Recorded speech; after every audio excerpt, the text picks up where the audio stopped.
Bismillahirrahmanirrahim. Assalamualaikum warahmatullahi wabarakatuh. Alhamdulillah. Alhamdulillahilladzi hadana lihadza wa ma kunna linahtadiya laula an hadana Allah. Asyhadu an la ilaha illallah wahdahu la syarika lah wa asyhadu anna Muhammadan abduhu wa rasuluh. Ya ayyuhalladzina amanu taqullaha ittaqullaha haqqa tuqatih wa la tamutunna illa wa antum muslimun. Ya ayuhan nasu taqu rabbakumul ladzi khalaqakum min nafsin wahidah wa khalaqa minha zawjaha wa batha minhuma rijalan katsiran wa nisaa'a wa taqullaha alladzi tasaaluna bihi wal arham innallaha kana 'alaikum raqiba. Ya ayyuhalladzina amanu taqullaha وقولوا قولا سديدا يصلح لكم أعمالكم ويغفر لكم ذنوبكم ومن يطع الله ورسوله فقد فاز فوزا عظيما. وقال عليه الصلاة والسلام فإن أصدق الحديث كتاب الله وخير الهدى هدى محمد صلى الله عليه وسلم وشر الأمور محدثاتها فإن كل محدثة بدعة وكل بدعة ضلالة وكل ضلالة في النار. A'adzani Allah wa iyyakum minan nar. Alhamdulillah, kita kembali melanjutkan pembahasan kita, membahas kajian rutin di hari Kamis malam Jumat dari kitab Al-Manzumah Al-Mimiyah, kumpulan bait syair yang diakhiri dengan huruf mim, fil wasaya wal adabil ilmiyah, seputar pembahasan yang membahas tentang wasiat-wasiat dan adab yang ilmiah untuk para penuntut ilmu, karya Syekh Hafidz bin Ahmad Al-Hakami rahimahullahu ta'ala. Sekaligus kita membaca syarah penjelasan kata per kata dari penjelasan kitab Syarah Manzumah Mimiyah fil Wasaya wal Adabil Ilmiyah, yaitu penjelasan syarah dari Profesor Dr. Abdul Razak bin Abdul Muhsin Al-Badar hafizahumallahu ta'ala wa ra'ahuma. Ma'asyiral muslimin wal muslimat a'azzakumullah. Kita telah sampai pada ucapan beliau di bait syair ke-90 di malam ini. Bait syair ke-90. Itu artinya kita sudah masuk di bagian pertengahan pada buku ini. Dan telah berlalu kepada kita bait syair ke-89 yang menceritakan kepada kita terkait seorang hamba yang di dalam syariat mereka diperintahkan untuk mencari makna dari Al-Quran sesuai dengan riwayat yang jelas, dan mereka tidak berbicara dengan hawa nafsunya semata, murni pendapat pribadi. Kalau itu masalah Al-Quran, kita tidak boleh menafsirkan dengan pendapat-pendapat pribadi kita. Disebut dengan apa? Dengan berucap dengan pendapat pribadi. Dan kita dianjurkan untuk berhati-hati dari azabnya Allah Subhanahu wa taala berbicara tentang Al-Qur'an sesuatu yang kita tidak berilmu, yang kita tidak mengilmuinya. Kita telah bahas secara detail di pembahasan kemarin bahwa orang yang belajar ilmu agama, dia tidak sembarangan membaca Al-Quran dengan menafsirkan ayat-ayat yang tidak memiliki sumber dan riwayat yang jelas. Sumber dan riwayat yang jelas. Maka Quran itu ilmunya diwarisi, penafsirannya pun diwarisi. Dan disebutkan oleh Zaid bin Thabit, al-qira'atu sunnatun muttaba'ah. Bahkan cara membaca Al-Quran itu pun adalah sunnah yang mesti diikuti. Jadi cara membacanya pun itu adalah sunnah yang telah diajarkan oleh Nabi SAW untuk diikuti. Yang mana yang panjang dipanjangkan, yang mana yang pendek itu dipendekkan. Apalagi kalau masalah makna dari ayat Al-Quran, ini mesti berhati-hati kita. Tidak boleh menafsirkan dengan sesuatu yang tidak pernah diucapkan oleh satupun ulama sebelum kita. Sebagaimana kita contohkan di pembahasan telah berlalu terkait dengan kerajaan Saba yang pernah terjadi di kisah-kisah di dalam Al-Quran. ada kerajaan Saba, ada Ratu Saba, maka ditafsirkan bahwa kerajaan Saba, negeri Saba di zaman dahulu itu adalah Candi Borobudur misalnya. Nah, ini penafsiran yang batil. Nanti juga akan ada penafsiran terkait dengan masalah surah Ad-Dukhan, bahwa di antara tanda-tanda kiamat itu akan adanya asap. Ditafsirkan oleh sebagian orang bahwasanya ayat yang menjelaskan di dalam surah Ad-Dukhan, ayat yang menjelaskan tentang adanya asap yang merupakan tanda-tanda kiamat, maka maksudnya apa? Maksudnya Allah akan mengambil jiwa orang-orang kafir, adapun orang mukmin itu tidak diambil nyawanya, tapi mereka hanya pilek dan hanya flu saja disebabkan dukhan, asap yang ada pada hari itu. Nah, ini penafsiran juga batil, tidak ada landasannya. Baik, dan banyak menyebar di tengah-tengah masyarakat yang mesti kita waspadai bahwa penafsiran-penafsiran yang batil, maka ini tidak kita terima. Dan ini bukan hanya pada Al-Quran saja ya, tetapi dalam seluruh makna agama, dalam seluruh perkara-perkara agama, hendaknya kita melihat siapa yang menyampaikan sesuatu ilmu, dan kita lihat bagaimana sumber dalil-dalil yang diutarakan. Apabila yang disampaikan itu sesuatu yang tidak memiliki sumber, hanya khurafat, hanya dongeng, hanya perkara-perkara takhayul, khayalan-khayalan semata, maka yang seperti ini kita tidak terima tentu saja. Kalau ada orang berbicara agama, maka tidak semua yang diucapkan oleh seorang itu kita terima, tapi kita harus menimbang di atas dalil-dalil syariat. Inilah seorang yang beragama, dia harus apa? Menimbang apa yang masuk di dalam kepalanya itu dengan ketentuan-ketentuan syariat. Baik, ini ma'asyiral muslimin wal muslimat a'azzakumullah. Baik, dan Allah telah mengancam di dalam Al-Quran ya, di dalam surah Al-Isra, wala taqfu ma laysa laka bihi ilmun. Allah katakan jangan berhenti pada sesuatu yang kamu tidak punya ilmu. Artinya jangan berucap sesuatu yang kamu tidak berilmu. Kenapa? Inna sam'a wal basara wal fuad kullu ulaika kana anhu mas'ula. Sesungguhnya pendengaran, penglihatan dan mata hati itu akan ditanya di hari kiamat tentang apa yang telah mereka perbuat. Baik. Kemudian ma'asyiral muslimin a'azzakumullah, di halaman 95 dari buku cetakan dari Ibnul Jauzi, buku syarah Al-Manzumah Al-Mimiyah fil Wasaya wal Adab Al-Ilmiyah, Bersyair ke-90, qala an-nazim rahimahullah, fama alimta bimahdin nakli minhu faqul wakil ilallahi ma'na kulli munbahimi. Baik, ini pembahasan yang menjadi landasan sumber pokok materi kita di malam ini. Masih seputar perkara yang diingatkan kepada kita, bahwasanya seorang yang mendapatkan ayat-ayat di dalam Al-Quran, maka dia tidak sembarangan untuk menyampaikan dan berbicara tentangnya kecuali dengan riwayat yang pernah diriwayatkan. Ini penjelasan tambahan. Bait syair ke-89 ini masih satu makna dengan bait syair ke-90. Apa nasihat beliau? Nasihat beliau masih seputar Al-Quran. Apa kata beliau? Fama alimta, apa saja yang engkau telah ketahui, semua yang kamu ketahui, bimahdin nakli, yang murni berdasarkan riwayat, minhu, dari Al-Quran, faqul, maka silahkan berbicaralah tentang apa yang kamu ucapkan itu. Semua yang kamu tahu berdasarkan riwayat tentang Al-Quran, ada riwayatnya. Seperti misalnya Allah berfirman dalam Al-Quran di surah sekian, ayat yang kesekian, ada riwayat yang menjelaskan, oh ternyata ditafsirkan ulama begini-begini. Maka kalau begini, kata beliau, silahkan, faqul, ucapkanlah, berucaplah, maksudnya dakwahkanlah itu. Baik. Wakil ilallahi ma'na kulli munbahimi, dan serahkanlah kepada Allah, wakil, ya, wakala yakilu, kil, ini fi'il amarnya, artinya apa?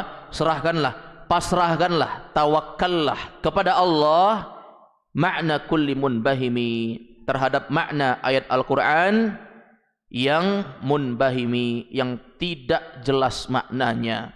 Kita serahkan sama Allah, yang tidak tahu kita serahkan sama Allah. Baik, ini ma'asyiral muslimin wal muslimat a'azzakumullah. Jadi jelas kalau itu adalah perkara yang ada riwayatnya, kita ucapkan. Tapi kalau tidak ada riwayatnya, maka kita tidak sampaikan. Kita tidak sampaikan. Kita contohkan seperti ayat di pekan kemarin. Ar-Rahmanu 'alal 'arsy istawa. Allah Ar-Rahman beristiwa di atas arsy. Ini kan kita dapati dari kalimat-kalimat istawa. Apa artinya istawa? Allah beristiwa. Maka para ulama menafsirkan istawa bima'na al-'ulu wartafa'a. Allah tinggi. Itu maknanya. Tidak ada satupun ulama yang pernah menafsirkan bahwa istawa bimakna istaula, menguasai. Ar-Rahmanu 'alal 'arsy istawa berarti Allah Ar-Rahman menguasai arsy. Maka kalau kita tanya, dari mana riwayat yang menafsirkan istawa itu bermakna istaula, menguasai? Jawabannya, ini riwayat tidak pernah didapatkan dari ulama-ulama salaf. Demikian pula kalau kita melihat dari penafsiran-penafsiran para sahabat tentang ayat ini, sama sekali tidak kita dapatkan. Dan tidak ada satupun orang Arab yang menafsirkan istawa itu dengan istaula. Ini yang menafsirkan istaula ini orang ajam, orang selain Arab, bukan orang Arab. Kalau orang Arab, maka mereka mengetahui bahwa istawa itu artinya al-'ulu wartafa'a, sesuatu yang tinggi. Allah tinggi di atas arsy-Nya. Begini ma'asyiral muslimin a'azzakumullah. Oleh karena itu Imam Malik rahimahullah taala ketika beliau sedang mengajarkan ilmu agama, ditanya oleh muridnya, "Ya Imam, kaifa istawa? Bagaimana Allah itu beristiwa?" Maka Imam Malik marah dengan itu. Kenapa? Karena istiwa itu sudah dimaklumi. Kata beliau, "Al-istiwa'u ma'lum." Yang disebut dengan Allah beristiwa itu maklum. Maklum artinya itu sudah diketahui. Orang Arab itu paham kalau dibilang Allah beristiwa, maka artinya Allah tinggi. Mereka paham. Al-istiwa'u ma'lum, kata Imam Malik. Istiwa itu maknanya dimaklumi, orang sudah paham. Wal kaifu majhul, tapi kamu bertanya bagaimana istiwanya Allah, majhul, itu tidak diketahui. Allah tinggi, bagaimana tingginya Allah? Kita kan tidak tahu, Allah tidak beritakan bagaimananya. Allah punya penglihatan. Allah katakan apa? Innallaha sami'un basir. Allah maha mendengar, maha melihat. Berarti Allah mendengar. Dan Allah memiliki telinga. Allah melihat, berarti Allah punya mata. Tapi bagaimana pendengaran dan matanya Allah itu? Apakah sama dengan kita? Tentu tidak. Ya, Allah yaliqu bijalalihi wa 'azamatihi. Allah itu maha tinggi dan maha mulia. Sifat yang melekat kepada Allah itu sesuai dengan apa yang layak bagi Allah. Maka tidak setiap sifat yang ada pada makhluk itu mesti sama kepada Sang Pencipta. Baik. Jadi tidak semuanya yang ada pada makhluk lalu enggak boleh ada pada Rabb, pada Allah, pada Tuhan. Seperti Allah misalnya mengatakan Allah melihat, Allah mendengar. Kan banyak ayat, innallaha sami'un basir, innallaha alimun, Allah maha mengetahui. Berarti hamba melihat, hamba mendengar, hamba juga memiliki pengetahuan. Tapi apakah sama antara sifat-sifat Allah ini dengan makhluk? Tentu berbeda. Allah dengan sifat yang layak bagi Allah. Makhluk sesuai dengan kadar dan kekurangan makhluk pribadi. Kita mendengar, pendengaran kita terbatas. Kita nggak dengar apa yang dibicarakan orang di luar masjid ini. Penglihatan kita juga terbatas. Kita nggak melihat sesuatu yang jauh. Apa kita bisa membaca sesuatu yang jauh di belakang sana? Jawabannya tidak. Kita bisa melihat, tapi penglihatan kita terbatas. Kita bisa mendengar, tapi pendengaran kita juga terbatas. Kita mengetahui, tapi pengetahuan kita apa? Terbatas. Adapun Allah yaliqu bijalalihi wa 'azamatihi. Semua sifat yang melekat pada Allah itu sesuai dengan apa yang layak bagi Allah. Jadi jangan sembarangan kita tafsir-tafsirkan. Ya, jangan sembarangan kita tafsir-tafsirkan. Seperti misalnya di dalam Al-Qur'an disebutkan yadullah maghlulah, tangan Allah itu terbelenggu, kata mereka. Ghullat aidihim wa lu'inu bima qalu. Maka dikatakan bahwa ghullat aidihim, justru tangan mereka lah yang dibelenggu. Ya, bal yadahu mabsutatan, tangan Allah itu terhampar. Disebutkan dalam Al-Qur'an Allah punya tangan. Demikian pula di dalam surah Shad, ya iblis, ma mana'aka an tasjuda lima khalaqtu biyadai. Apa yang menyebabkan kamu tidak mau sujud kepada sesuatu yang telah aku ciptakan dengan tanganku, kata Allah. Allah punya tangan. Khalaqtu biyadai, yang telah aku ciptakan dengan kedua tanganku, kata Allah. Maka dalam ayat ini jelas Allah punya tangan. Terus bagaimana kita menyampaikannya? Maka kita katakan bahwa tangannya Allah sesuai dengan apa yang layak bagi Allah, tidak sama dengan apa yang ada pada makhluk. Kalau mau ditafsirkan tangan, maknanya adalah kekuatan. Oh, jangan tafsirkan tangan. Kalau kita katakan tangan, berarti Allah sama dengan makhluk, karena makhluk juga punya tangan. Maka ma'asyiral muslimin a'azzakumullah, ini penafsiran dari mana? Coba, kalau kita husut, yang paling pertama mengucapkan ini siapa? Nah, ini tidak ada yang seperti ini. Baik, ini ma'asyiral muslimin a'azzakumullah. Jadi memahami makna-makna ayat dalam Al-Quran itu sesuai dengan penafsiran ulama-ulama salaf. Bagaimana Nabi mengajarkan kepada para sahabat, bagaimana sahabat mewarisi ilmu tafsir Al-Quran itu kepada murid-muridnya, para tabi'in. Bagaimana para tabi'in mewarisi kepada muridnya, yaitu tabi'ut tabi'in. Maka itu yang kita petik. Ya, dan beragama itu bukan dengan perasaan. Bukan apa dengan perasaan, tapi dengan dalil. Dengan apa? Dalil. Ini ma'asyiral muslimin a'azzakumullah. Ini berarti katanya kalian menetapkan sifat-sifat yang ada pada makhluk. Kalian mengatakan Allah punya mata, punya pendengaran. Demikian pula Allah SWT punya tangan. Nah, ini meletakkan sifat jism, tubuh bagi Allah. Bukan kita yang menetapkan. Allah yang menetapkan sendiri. Allah yang katakan seperti itu. Maka kita tetapkan sesuai dengan apa yang dikatakan oleh Allah. Ini namanya isbat. Menetapkan dan menerima, meyakini apa yang Allah Subhanahu wa taala ceritakan tentang dirinya. Kita nggak berani bicara tentang Allah kecuali apa yang diberitakan oleh Allah. Allah bilang Allah mendengar, maka kita katakan Allah mendengar. Masa mau kita tolak? Kita katakan Allah melihat, maka Allah melihat. Allah katakan Allah punya tangan, Allah punya tangan. Allah ciptakan iblis dengan tangan. Bagaimana di hari kiamat Allah gambarkan keadaannya? Ya, bahwasanya apa? Allah Subhanahu wa taala akan apa? Menggulung bumi dengan tangan kanannya. Wal ardu jami'an qabdatuhu yaumal qiyamah. Bumi ini semuanya Allah gulung, Allah genggam dengan tangan kanannya. Masa mau kita bilang Allah nggak punya tangan? Allah sendiri yang bilang. Allah akan gulung bumi ini. Allah akan genggam bumi ini dengan apa? Dengan tangan kanannya. Baik, maka kita katakan bahwa apa yang Allah sifati pada dirinya, kita imani, kita yakini. Tapi kaifiat bagaimananya? Wallahu a'lam. Kita tidak tahu. Allah beristiwa, maka kita imani Allah itu maha tinggi. Tapi bagaimana istiwanya Allah, kita tidak tahu. Karena Allah nggak beritakan. Kita hanya meyakini dan mengimani apa yang Allah beritakan saja. Baik, ini penafsiran jelas dari ulama-ulama ahli tafsir, dari ilmu yang diwarisi oleh para sahabat Nabi ridwanullah alaihim ajma'in.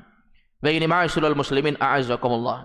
Jadi sangat jelas sekali beliau ini memberikan ketentuan bagi para penuntut ilmu untuk mereka betul-betul meyakini dengan keyakinan a'immatus salaf, dari ulama-ulama terdahulu.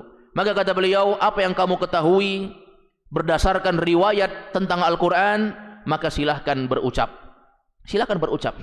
Kamu bilang Allah punya tangan karena memang ada ayatnya, ada penafsirannya jelas. Ya, tapi kaifiat bagaimana kita tidak tahu.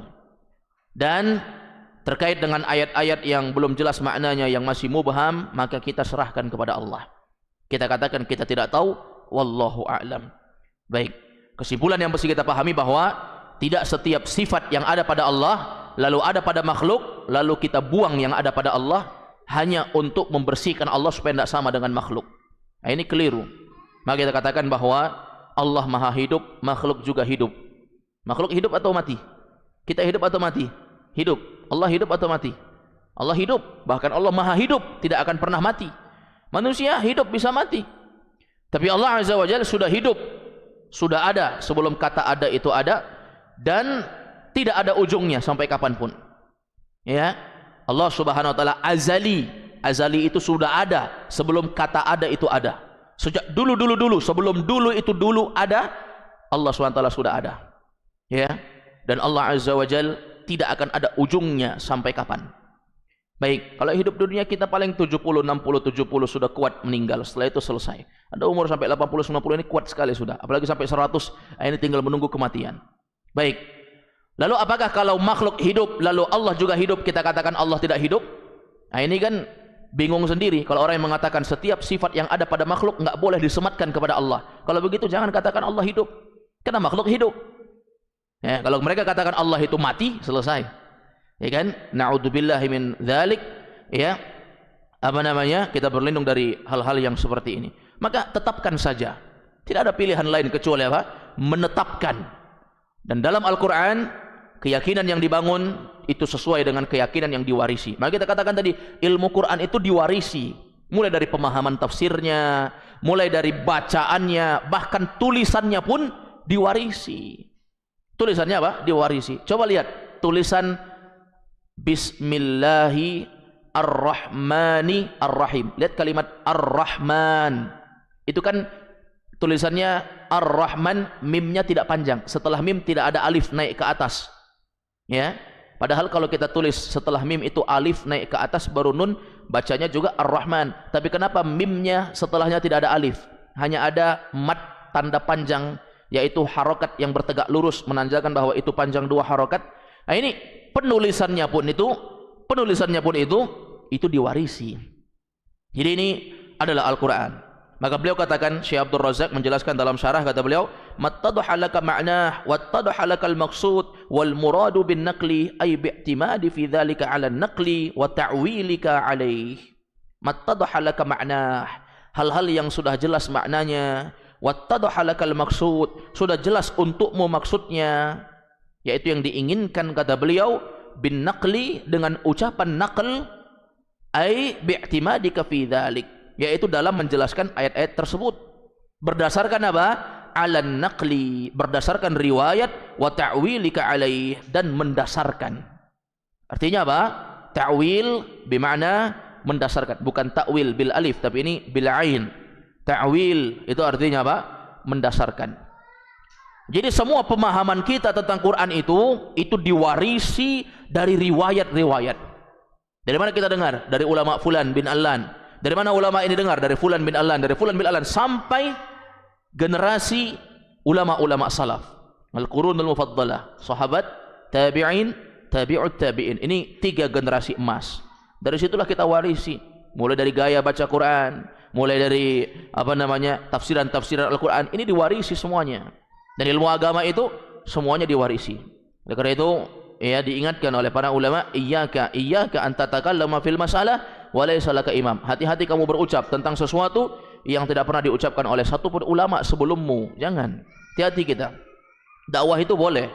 Kalau kita menganggap bahwa kita sudah mampu untuk mendakwahkan sesuatu, maka dakwahkan sesuatu. Apa yang kita mampu? Dakwahkan solat. Hafal dalil-dalil tentang solat, tentang kewajiban solat, lalu wajib untuk kita dakwahkan. Masalah solat saja, tidak usah bahas yang lain. Yang kita dakwahkan solat aja. Ajak orang solat, mana dalilnya? Jelaskan kewajiban solat, murkanya Allah kepada orang meninggalkan solat, bagaimana ketentuan dalam Quran, dalam hadis, dan dari fatwa-fatwa ulama terkait dengan orang-orang yang meninggalkan solat. Jelaskan apa yang kita mampu saja. Baik. Dan ini bersumber dan sampaikan sesuatu dari diri kita. Makanya beragama ini, jemaah, beragama ini kita tinggal menukil. Menukil itu memetik. Apa yang pernah sudah ada sejak dulu, dipetik, ambil untuk kita. Nanti sampaikan sama orang, yang kita petik itu juga kasih sama orang. Jangan kita dapat pohon, kita petik buahnya dari pohon itu, lalu yang kita kasih orang buah yang lain yang bukan kita petik dari sumber tadi. Ilmu agama itu seperti itu. Kita nggak disuruh buat yang baru, enggak. Semua yang kita sampaikan dan kita imani itu semuanya sudah bersumber. Ya, sudah bersumber. Makanya kalau ada yang mengkritik, kenapa kamu bilang begini? Iya, ini kata ulama fulan bin Allan. Ini kata ulama ini. Dari mana ulama ini? Siapa gurunya? Ternyata dia dengar dari gurunya sampai apa? Sampai ke atas ilmu itu. Baik. Ini kalau kita berpegang dengan kunci iyyaka an tatakallama fil masalah wa laysa laka imam. Hati-hati berucap tentang sesuatu yang belum pernah ada satupun imam yang berucap seperti apa yang kita ucapkan. Baik. Kemudian kata beliau, hafizahullah taala, wa qulil ma'na kadza wa kadza istinadan ila naqli. Maka ucapkanlah makna Quran itu begini dan begini, istinadan, itu semua bersandar kepada an-naqli, yaitu riwayat. Ada riwayatnya. Ada apa? Ada riwayatnya. Alladzi abana laka, yang menjelaskan kepadamu, abana yubinu, ini fi'il madhi ya, abana yubinu, abana laka, yang menjelaskan kepadamu al-murad wa waddaha laka al-maqsud, apa yang diinginkan dan apa yang dimaksudkan. Baik. Jadi riwayat-riwayat itu menjelaskan kepada kita. Wa hadhihi tariqatu ahlil ilmi. Inilah jalannya para ulama. Ya, ahlil ilmi maksudnya para ulama. Inilah jalannya para ulama fima yatashabbaha atau fima yastabihu alaihim min ayil Quran. Pada ayat-ayat yang rancu pada mereka. Fima yastabihu alaihim, yaitu pada ayat-ayat yang rancu. Kalau ayat-ayat yang rancu, lihat riwayatnya. Min ayil Quran, dari ayat-ayat Al-Quran. Min ay itu jamak dari ayah, artinya ayat-ayat. Ada ayat-ayat yang tidak mengerti kita maksudnya, para ulama tidak tahu. Seperti kalau misalnya ada yang nanya, apa artinya alif lam mim? Nah, jadi ditafsirkan dengan sembarangan. Ada yang mentafsirkan alif lam mim itu maknanya ini. Ya, kalau kita dapati surat diawali dengan Yasin, Yasin itu artinya ini. Kalau kita dapati surat awalannya alif lam ra artinya ini. Itu ayat, tidak ada yang berbicara tentang itu. Makanya sebagian ulama memaknai ayat-ayat yang seperti ini dikatakan apa? Nun, alif lam mim, alif lam ra, kaf ha ya ain sad. Banyak manusia menafsirkan dengan versi hawa nafsu masing-masing.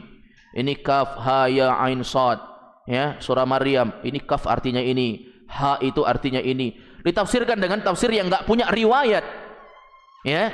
Bahkan ditafsirkan dengan sesuatu yang membuat asumsi pribadi, sesuatu yang tidak pernah bersumber dari syariat. Ini bahaya ini. Ya, hati-hati. Ini yang diingatkan sama Allah. La taqfu ma laysa laka bihi ilm. Jangan pernah berbicara tentang sesuatu yang kita enggak punya ilmu, jangan. Ya, hanya untuk menarik simpatik dari orang supaya mencari sensasi agar orang-orang memandang kita sebagai orang yang hebat. Oh, luar biasa ustadz ini tahu. Ya, ustadz lain kalau ditanya apa artinya alif lam mim enggak tahu. Kalau dia tahu. Nah, ini kan luar biasa kalau begini. Hebat di pandangan manusia dia. Dipuji orang di mana-mana. Kalau setiap ditanya selalu tahu. Tapi pertanggungjawabannya besar di hadapan Allah. Inna sam'a, pendengaran, wal basara, penglihatan, wal fuada, mata hati kita ini, semua apa yang ada dalam hati kita, kullu ulaika kana anhu mas'ula. Semua itu akan Allah tanya nanti. Allah tanya. Lisanmu yang berbicara, matamu yang memandang, demikian pula tanganmu yang berbuat, semua ini akan Allah tanya. Baik.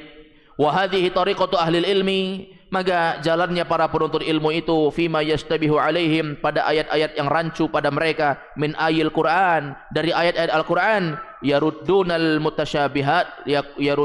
mustabihati ilal ayatil muhkamat.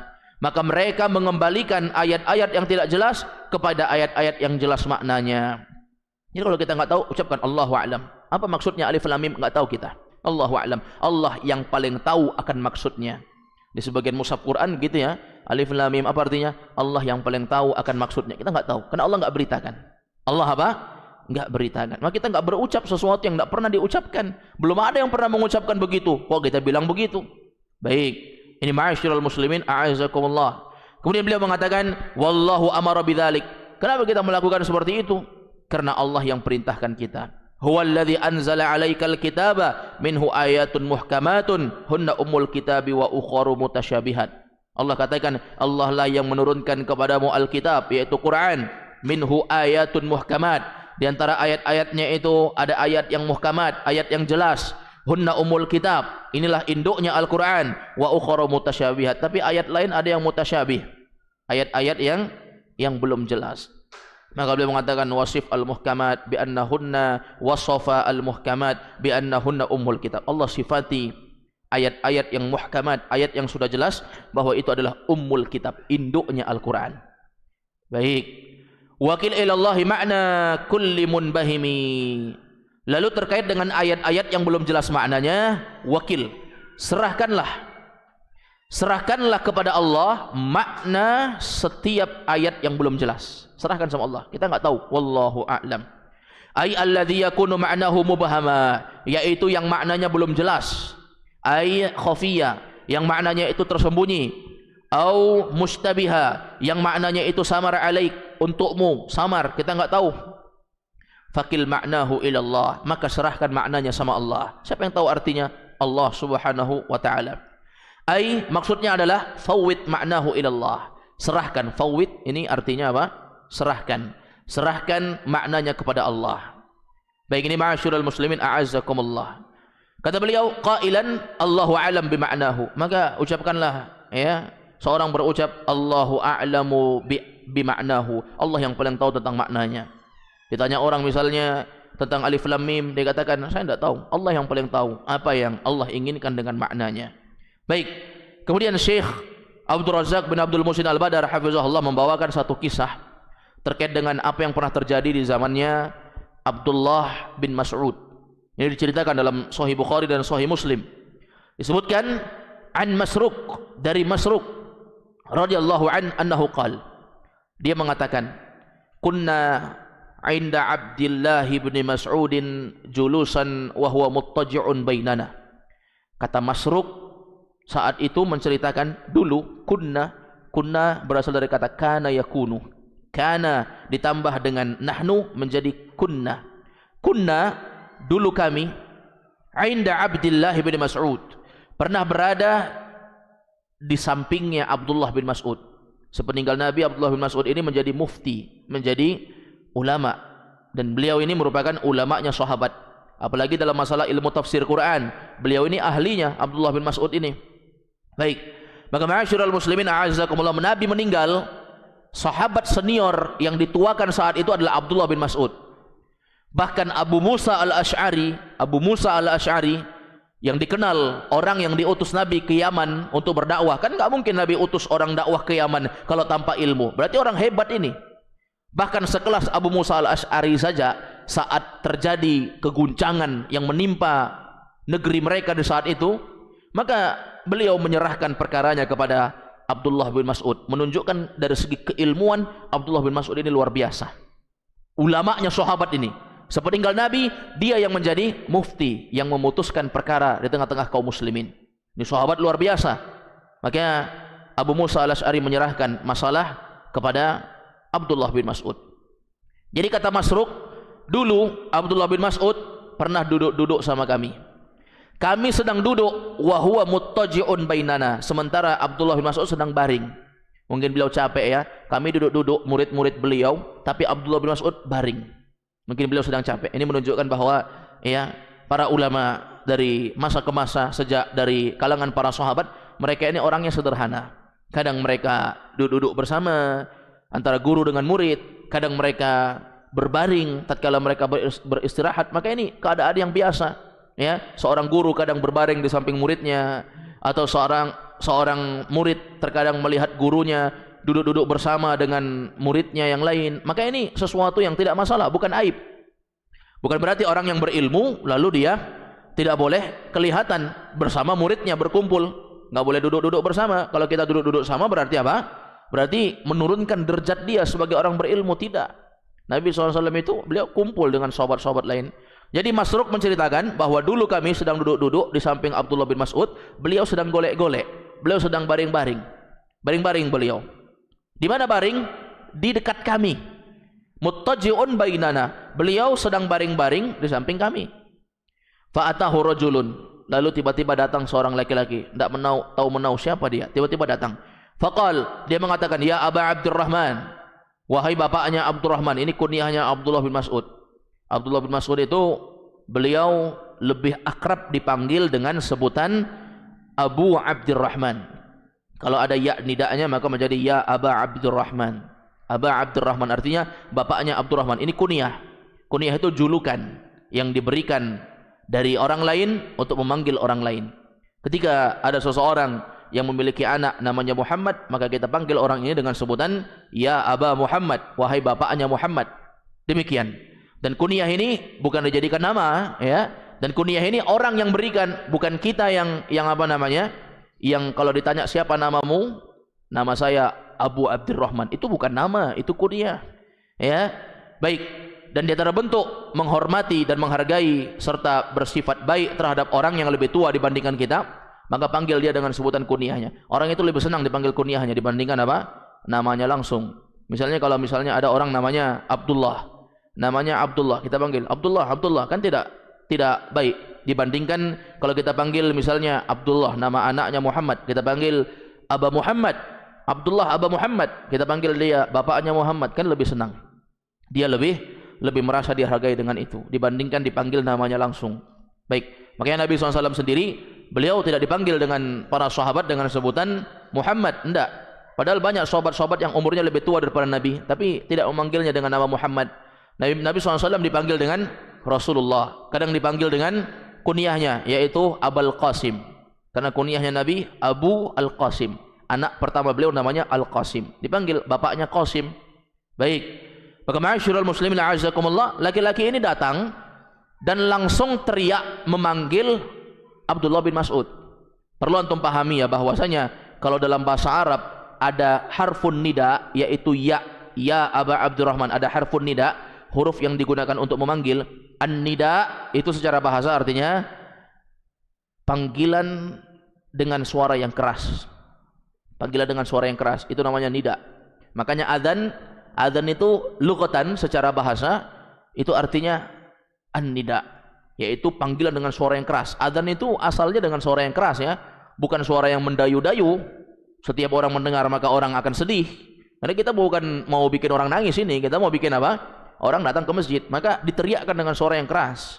Bukan dengan mendayu-dayu sehingga yang mendengar semakin ngantuk, semakin tidur. Baik. Tapi adzan itu secara bahasa an-nida. Nida itu artinya panggilan keras. Maka orang sedang bareng-bareng tiba-tiba diteriaki, "Ya Aba Abdurrahman, wahai bapaknya Abdurrahman." Langsung cerita. Harusnya minta izin dulu, orang baring istirahat mungkin tanya dulu, ada waktu tak saya mau bertanya. Ini enggak, langsung teriak tiba-tiba. Manggil, "Wahai bapaknya Abdurrahman, wahai Abu Abdurrahman, wahai Abdullah bin Mas'ud." Apa kata dia? "Inna qassan 'inda abwabi Kindah yaqussu wa yaz'umu anna ayat ad-dukhan taji'u fata'khudhu bi anfasil kuffar fayakhudul mu'minu minhu ka'ayhatiz zukkam." Ini dia menceritakan dan bertanya. Apa kata dia? Inna qassan, ada seorang yang qassan, ada orang yang menceritakan inda abwabil Kindah, tepat di dekat pintu Kindah. Ini nama tempatnya. Ada tadi orang cerita dekat pintu, namanya pintu Kindah. Apa dia bilang? Yaqussu wa yaz'umu, dia menyampaikan, wa yaz'umu, dan juga beranggapan. Apa yang dia sampaikan, apa yang dia anggap? Anna ayatat dukhan taji'u fata'khudhu bi anfasil kuffar. Sesungguhnya ayat dalam surah Ad-Dukhan ini adalah perkara yang datang, taji'u artinya datang, ini adalah perkara yang datang fata'khudhu bi anfasil kuffar, yang akan mengambil nyawanya orang kafir. Berarti apa jemaah? Dia tafsirkan surah Ad-Dukhan ya, ayat-ayat yang menjelaskan tentang adanya asap nanti di hari kiamat, maka itu artinya Allah akan mengambil nyawanya orang kafir. Artinya semua orang kafir akan mati, dicabut nyawanya. Ditafsirkannya seperti itu. Wa ya'khudul mu'minin minhu ka'ihatiz zukkam. Adapun orang-orang yang beriman, ya'khudul mu'minin, hanya sekedar kahayatiz zukkam, seperti orang yang kena flu dan pilek-pilek, sakit pilek, tahu pilek ya, ingusan, keluar terus ingusnya, flu mungkin bersin-bersin.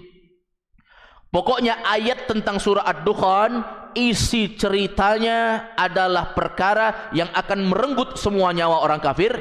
Orang mukmin tidak, cuma pilek saja, cuma flu. Ditafsirkannya seperti itu. Coba lihat jemaah. Faqala Abdullah, maka Abdullah bin Mas'ud beliau mengatakan, wa jalasa wa huwa ghadban, sedang baring-baring, beliau langsung tiba-tiba duduk dan sangat marah. Sangat marah. Beliau ini ahli tafsir ya, ahli tafsir. Jadi kalau kalau membaca buku-buku tafsir, maka ujungnya mentok Abdullah bin Mas'ud. Abdullah bin Mas'ud langsung berguru dengan Nabi tentang masalah tafsir. Baik, paling kalau kita baca tafsir mentoknya di mana? Paling ya, ulama ahli tafsir. Baik. Maka ma'asyiral muslimin a'azzakumullah, langsung diteriaki dan langsung mengucapkan sesuatu yang tidak jelas, yang tidak pernah ada riwayat sumbernya. Maka Abdullah bin Mas'ud lagi baring pun terduduk. Duduk wa huwa ghadban, dan beliau ghadban. Beliau marah dengan apa yang disampaikan. Ini disaksikan oleh orang-orang ya. Berbahayanya itu berucap didengarkan oleh orang banyak. Berbahaya sekali. Mungkin kalau hanya face to face, one by one, hanya orang ini dengan Abdullah bin Mas'ud, mungkin agak tenang. Ini banyak orang nih, ada Masruq, ada sahabat lain. Abdullah bin Mas'ud sedang baring-baring, yang lain duduk-duduk semuanya dekat gurunya kan, dekat Abdullah bin Mas'ud. Tiba-tiba ada yang mengatakan seperti itu. Ini sangat bahaya. Bagaimana kalau ucapan itu langsung diserap oleh murid-murid Abdullah bin Mas'ud yang lain, dan langsung mereka cerna, mereka yakini iya.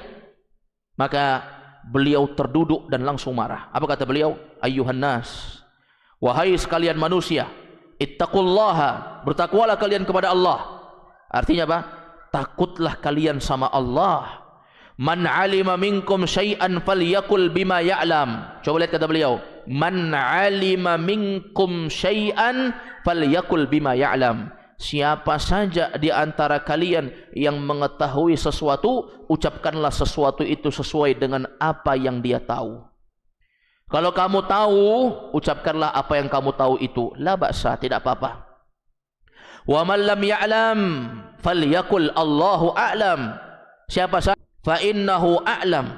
Sesungguhnya ketika seseorang itu a'lamu li ahadikum, dia mengetahui, ya, ayyaqula lima la ya'lam, ya, maka kalau dia tidak mengetahui sesuatu, maka dia ucapkan Allahu a'lam. Jadi seorang itu kalau tidak tahu, maka dia ucapkan Allahu a'lam.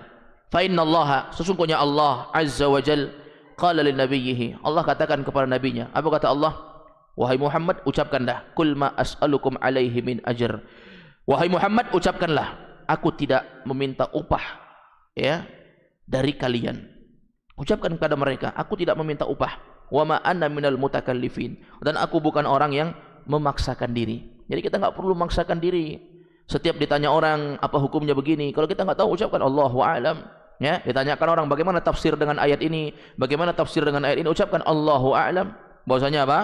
Bahwasanya memang kita tidak tahu. Maka ini bukan aib, bukan apa? Aib. Dan telah berlalu kepada kita ucapan Abdullah bin Umar bahwa ilmu itu ada tiga. Yang pertama Quran, yang kedua sunnah, yang ketiga adalah ucapan Allahu a'lam. Allahu a'lam itu ilmu juga itu. Itu apa? Ilmu itu jawaban yang paling selamat. Kita jawab sesuatu sementara kita tidak yakin dengan apa yang kita sampaikan. Qad marra ma'ana qaul Ibnu Umar radhiyallahu anhuma, maka telah berlalu kepada kita makna dari ucapan Abdullah bin Umar. Apa kata beliau? Al-ilmu thalathah. Kata Abdullah bin Umar, ilmu itu ada tiga. Kitabun natiq, Al-Quran yang berbicara, maksudnya Al-Quran, kitabullah, ya. Ini ilmu yang pertama, ayat Al-Quran. Yang kedua, sunnatun madiyah, sunnah yang telah berlalu. Ini ilmu juga, sunnah yang telah berlalu. Itu ucapan Nabi SAW. Dan kalimat la adri, kalimat la adri. Baik, ini sesuatu perkara yang apa namanya, yang menjadi ilmu. Jadi ilmu itu tiga. Qala Allah, qala Rasul, ucapan Allah, ucapan Rasul. Kalau tidak ada, Allahu a'lam. Itu adalah ilmu, dan itu jawaban, ya. Dan itu jawaban. Banyak ulama ketika ditanya mereka mengatakan Allahu a'lam, maka itu bukan aib bagi mereka. Dengan ucapan itu, justru itu adalah ucapan yang paling selamat. Apalagi seorang ragu-ragu dengan apa yang dia sampaikan, apalagi dia tidak yakin dengan apa yang dia sampaikan, maka ucapkan Allahu a'lam, itu adalah sesuatu yang selamat. Apalagi kalau kita berbicara tentang agama, berbicara tentang agama, masalah dunia saja kalau setengah-setengah kita sampaikan, ini membinasakan. Kalau ada orang belajar kedokteran setengah-setengah dokter, ini bahaya enggak ini? Bahaya jelas, ya. Kalau ada, tentu ini adalah jawaban yang lebih selamat. Kita tidak disiksa dengan ucapan Allahu a'lam, tapi kita disiksa dengan apa? Dengan ucapan yang kita tidak tahu, lalu kita berucap tentang agama Allah Subhanahu wa taala. Wallahu a'lam bishawab. Ini yang dapat kita bahas di pertemuan kali ini. Hadanallahu wa iyyakum ajma'in. Subhanakallahumma wa bihamdik, asyhadu an la ilaha illa anta astaghfiruka wa atubu ilaik. Walhamdulillahirabbil alamin.